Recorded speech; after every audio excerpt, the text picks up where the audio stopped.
Je suis Julia Rocha Caetano, je suis tapissier d'ameublement à Dessièges du Style à Velay. Je refais principalement des fauteuils anciens, mais je travaille aussi sur des fauteuils modernes.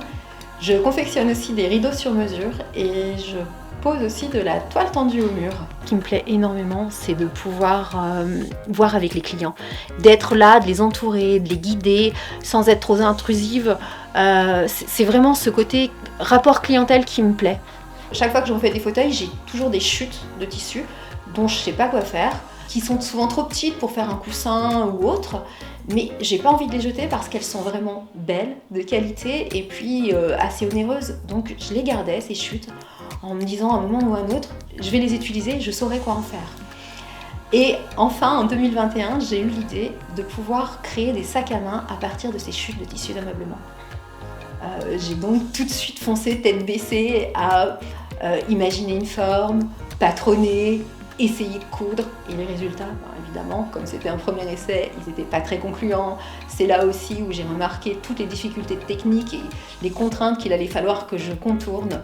C'est souvent dans du détail que ça ne fonctionne pas. Et c'est ce détail qui va faire la différence. Une fois que j'ai eu cette idée, c'était pas seulement mes chutes à moi, tissu d'ameublement, que j'avais envie d'utiliser, c'était aussi de pouvoir fédérer mes confrères et consoeurs pour qu'ils me donnent leurs chutes et que je puisse fabriquer d'autres types d'esthétiques de sacs. Pour l'instant, c'est une activité secondaire à mon activité de tapissier d'ameublement. L'idée, c'est quand même de pouvoir le développer en commercialisation de façon plus importante via mon site internet. C'est également de pouvoir étoffer l'offre, c'est-à-dire de trouver un second patron pour un autre sac. C'est aussi développer des petits accessoires, c'est-à-dire également par exemple des porte-clés avec le double passepoil des fauteuils. En fait, c'est pouvoir utiliser au maximum le sourcing de chutes d'ameublement.